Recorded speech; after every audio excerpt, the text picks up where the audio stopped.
This is a brief recording. I want to show you where I am because I'm going to show you where a branch is that's hanging very precariously.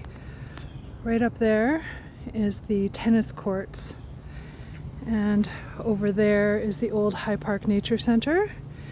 So if you follow the trail down, you pass the first juncture and keep walking down, and you're going to see quite a large heavy branch that is precariously dangling above a well-trodden trail.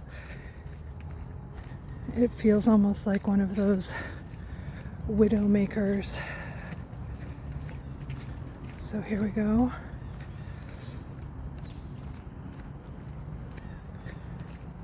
So just here, I don't know if you can see it. It doesn't seem like much right there. It's quite large, and it's only